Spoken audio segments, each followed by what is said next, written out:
In the deep dark, the Aslan are moving, but there is a darker power. There is something behind the claw.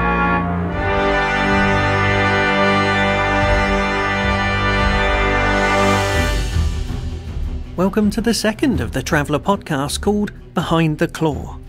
This podcast is focused on classic Traveller. Yes, that game printed back in the 1970s. I've had relatively few pieces of feedback since the first episode was released, and all of them positive, so that's a good sign.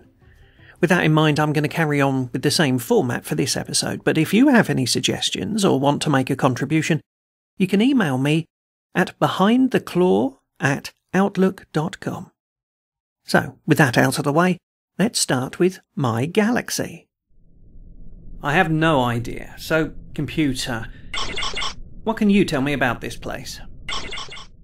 It's time to have another look at a star system within the Tircesoe subsector.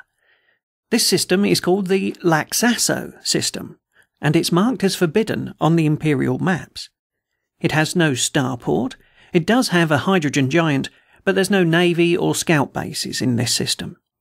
The main planet itself does have a standard atmosphere that you can breathe quite easily. It also has a very high human population. The world itself is fairly low in gravity because it's fairly small. This system is under an Imperial Restricted Transit Order. That means you can't go there. That means you can't pass through there. There is also a no-landing containment order. But this is not down to anything biological, it's down to the people that live on the planet. The planet is isolated because they wanted to be. The people who live there decided they didn't want anything to do with the rest of the galaxy. There was a religion that took control of the government around 162 years ago. This religion was fairly anti-tech. It's not that all technology is banned, just certain technologies. For instance, they don't like anything that's biological. They also don't like anything that involves thinking computers. General electronic or mechanical goods are perfectly acceptable to them. However, you can't trade with them because they're under the restricted order. The religion that initially started this rejection of technology is called Kylonism, and as mentioned started about 162 years ago. It was initially led by a very charismatic leader who obviously passed away. However, he is now venerated and his teachings are persisted throughout the schooling system in place on this planet. The government that's in place at the moment is autocratic, impersonal even, and individual people do not count. All that counts is their religion. The rules are implemented strictly, and anyone who's found to have technology or be developing or working on technology is likely to find themselves at the wrong end of a stoning.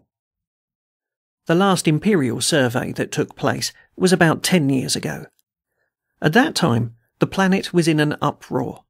The government appeared to be engaging in a pogrom against various elements of its own religion. It was noted that many cities and towns had been levelled, razed to the ground. Imperial enforcement of the Restricted Transit Order is sketchy at best. With no navy or Imperial scout base in the system, there's relatively little reason to travel to the planet. There have been rumours of individual traders trying to land on the planet and set up a trade. Unfortunately, they are very xenophobic on this planet. A trader landing in a spaceship is likely to find himself assaulted by the general population, who object to the technology involved in his starship. One trader who managed to escape the planet reported that he saw evidence of other starships demolished or burnt out on the ground there. Imperial records indicate that the Restricted Transit Order is up for review in the next few years. No way. The way I heard it is that he was shipping arms, guns, taking them straight in, under the Navy's nose. Today's story seed fits into the category of mysterious ship. What we've got here is a ship that the players are going to come across in the middle of nowhere. It's a standard 400-ton transport cargo vessel. If they manage to get on board, they'll find in the fuel tanks that there's enough fuel for a jump 1. The entire crew of the ship is dead. All of the bodies of the crew have knives stuck into the flesh, except one, who appears to have died of starvation, simply shrunk away to nothing, yet his body will be found surrounded by ration and water packs. The captain's log on board this mysterious ship reports that the crew seem to have gone a little mad, including the captain. He's unsure of himself. They all seem to have turned against food, not been able to keep it down, not really felt like they wanted to eat the food, yet at the same time felt hungry, a very conflicted state. It seems from this log that all the crew started going mad under these conditions and blaming each other. The ship's doctor or medic had no explanation for what was going on. In the cargo hold, however, is the cause. If they go down to the hold, they'll find a large single crate in the middle of the hold. If they break it open, they'll find that it's actually a stasis machine, and the power on this stasis machine is starting to fail. It should be lit up with an amber-coloured light, but every now and then flickers. Inside this stasis unit is an ancient man shape. They won't be able to see exactly what he looks like. It's this man that is emanating the psi field that makes everybody unable to eat but still feel ravenously hungry. Any psi-talented characters will hear a constant scream of pain while they're on board this ship, and this is emanating from this character who's stored in this unusual stasis system. The cargo manifest on board the ship lists the man in stasis actually as an archaeological artefact. The records will show that the transportation for this artefact was organised at the bequest of a mobster who's known in multiple star systems. This story seed should give you a whole series of questions for the players to investigate. Why was the mobster trying to transport this man thing that's inside stasis? Why is the power failing? Will they restore that power? Why was the mobster transporting it? Was he trying to get it away from himself or bring it to himself? Did he really think it was an artefact of archaeological design, or did he know there was a man inside? What really happened to the crew? Why did one of them starve to death and all the others seem to have been stabbed to death? There's a lot of things that have happened on board this ship. The ship even has fuel and power, so it could jump to a nearby star system, yet it never did. Why? What's the truth behind this mystery? No, sir, you may not dock here. What the hell? I just made 3 jumps to get here. Without permit 7C, you may not dock. Now move out to the holding line at 6,000 kilometres. In the last week, I've been considering the stat check mechanic, or rather, the lack of stat checking within Traveller. For instance, if you want to do something dexterous, like walk between 2 buildings along a rope, there's no mechanism for having your character attempt to do that. So what I would do, or have been doing, is to have my players make a stat-based check. I simply had them roll 2 dice and try to score less than or equal to their appropriate statistic, so in this case, dexterity. That has a number of problems. The first one is it's not an official rule.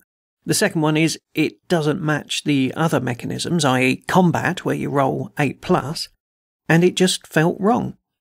It also didn't work in some circumstances.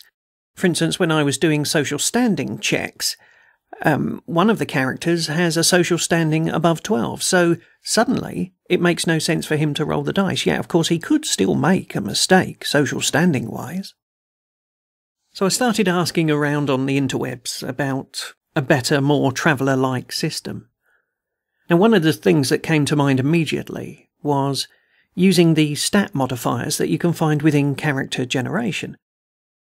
Survival for the Navy. If you have an intelligence or 7 or more, you get a dice modifier of +2. If you're going for a commission, a social standing of 9 or more gives you a bonus. But there doesn't appear on these pages to be any consistency. Sometimes 8+ will give you a +2, sometimes it gives you a +1. There's just no standard mechanism there.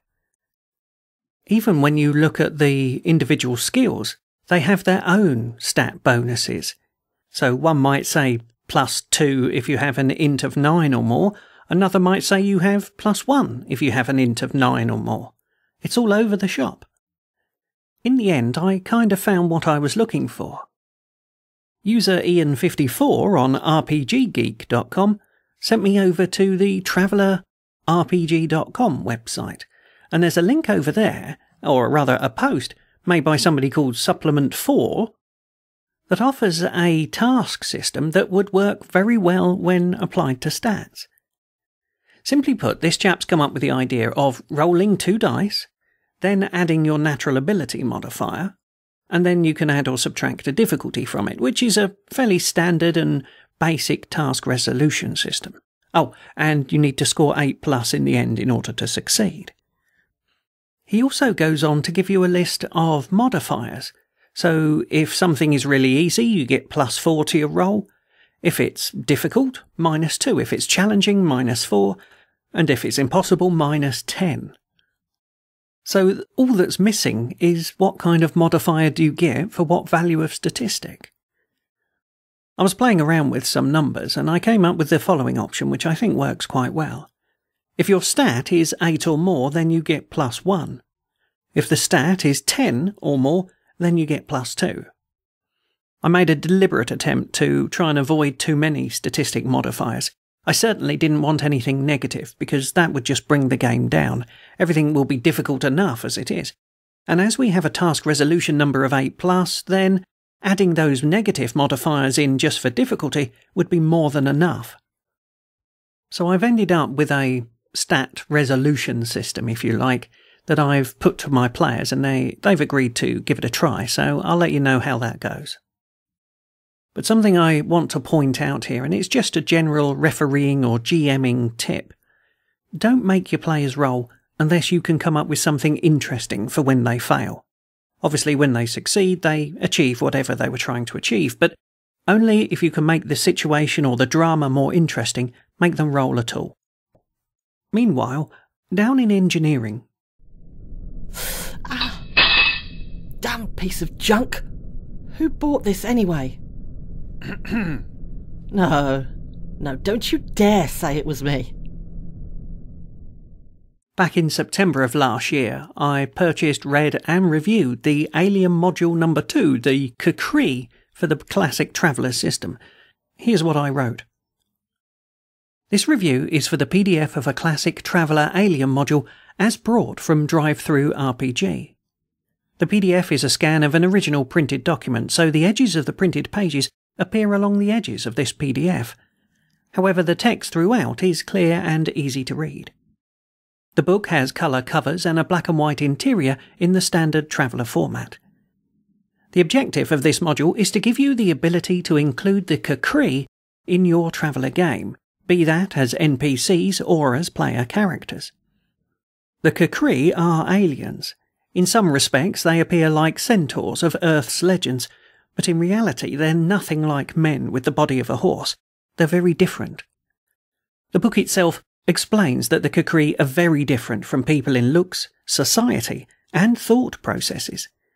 They're descended from herbivore herd beasts, and that simple fact means that they do not think like people. In fact, they think in terms of the herd, the family, or the race.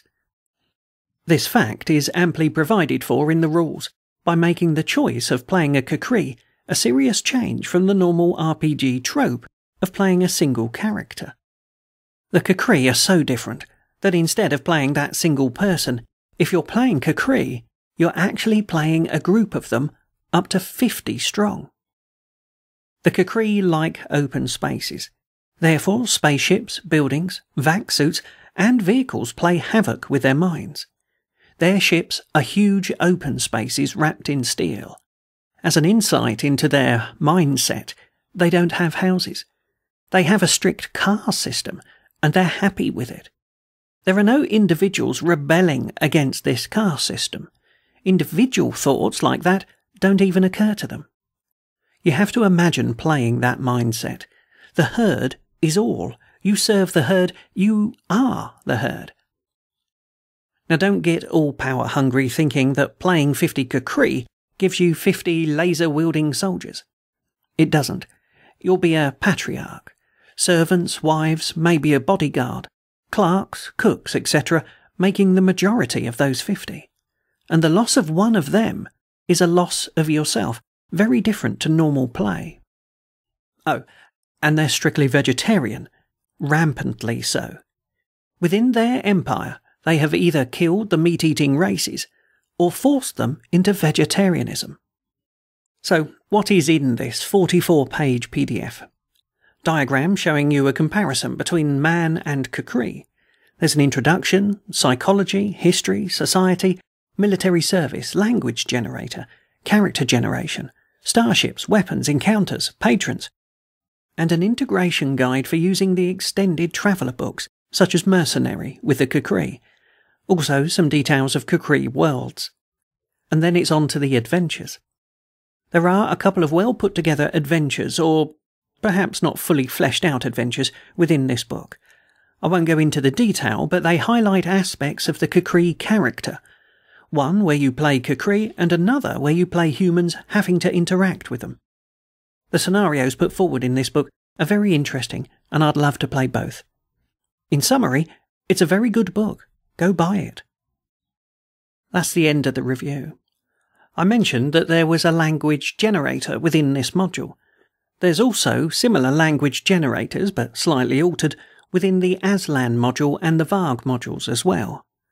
And where I'm leading to with this is the fact that on this podcast website, that's behindtheclaw.blogspot.co.uk, I've actually added a web-based version of an Aslan language translator. You type in your English, or Standard Imperial, and it comes out as Aslan at the bottom. It also remembers what you've typed in before, so that you can come back and keep a consistent language. And from one alien to another.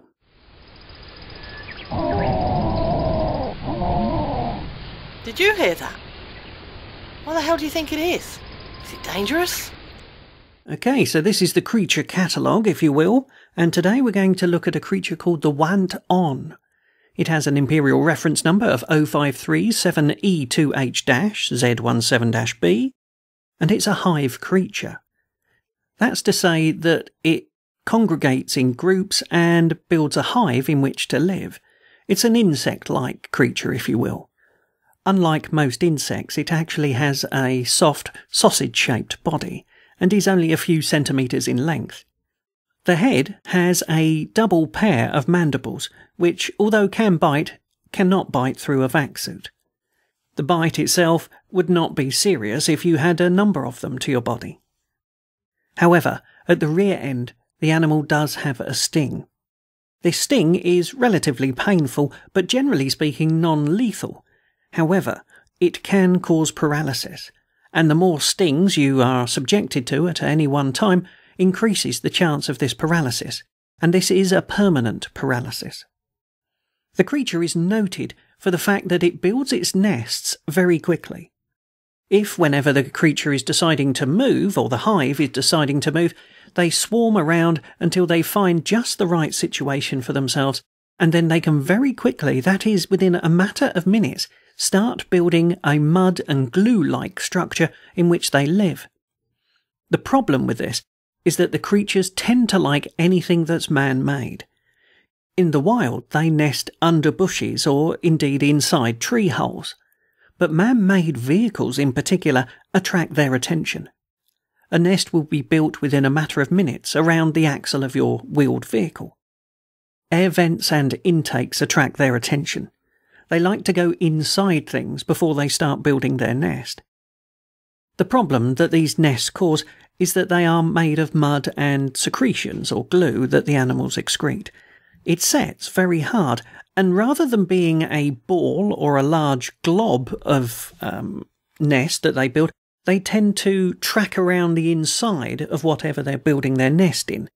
If you imagine the wheel arch of a vehicle, rather than building one solid circular mass inside that wheel arch, they'll tend to track around inside that arch, covering the surface of the vehicle's inside shell with their nest, and then slowly building inwards from that until it forms a solid mass.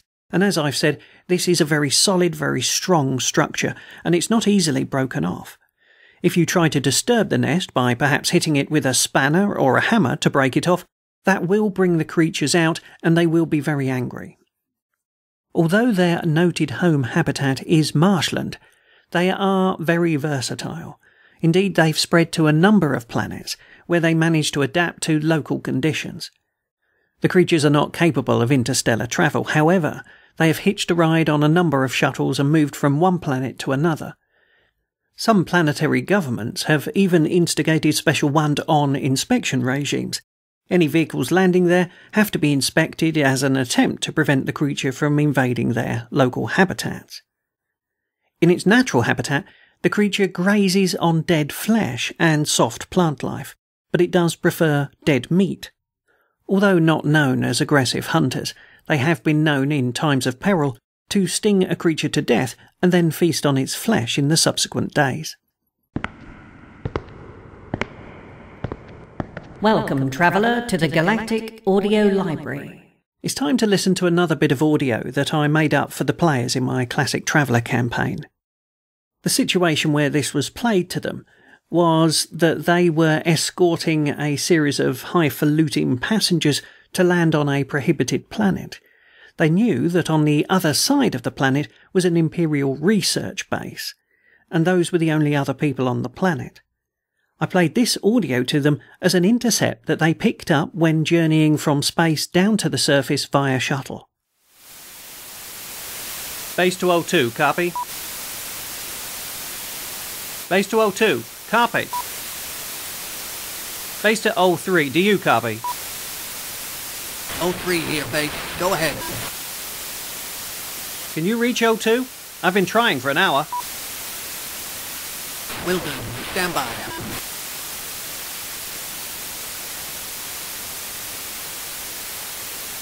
O3 to base. Go ahead, O3. I can't reach him. I'm getting nothing. You think they got him? Frack it, I hope not. What's your ETA, O3? 3 hours. Maybe 4. What? Base to O3, copy. O3, what's your sit rep? O3, answer, goddammit. What's your sit rep? But if we can...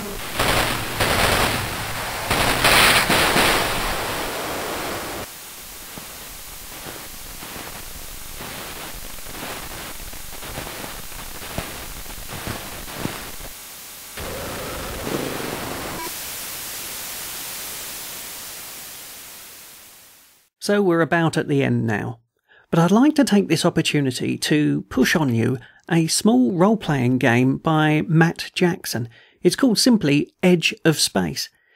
It uses a very simple traveller-like dice system, and it gives you that aliens, space mercenaries type game, and it's all in just 8 pages. The game was designed with the intent of being printed on, or rather in, Pocket Mod format. What the Pocket Mod is a single sheet of paper, A4 or letter size, which you fold into a booklet with 8 sides. So you simply print out one sheet of paper, and it gives you an 8-page booklet, and it folds down and easily fits into a pocket. So if you want a very portable traveller-like game, it's worth taking a look for Edge of Space by Matt Jackson, which you can find on Drive-Thru RPG. And that really is it, apart from a bit of housekeeping. You can find the podcast website at behindtheclaw.blogspot.co.uk. If you have any thoughts, suggestions or contributions, email them to behindtheclaw@outlook.com. Thanks for listening. This podcast is released on an attribution non-commercial no derivatives license. Its home on the web is at behindtheclaw.blogspot.co.uk. Music by Kevin MacLeod of Incompetech.com. I'm your host, Felbrick Napoleon Herriot. Thanks for listening. Prepare for jump.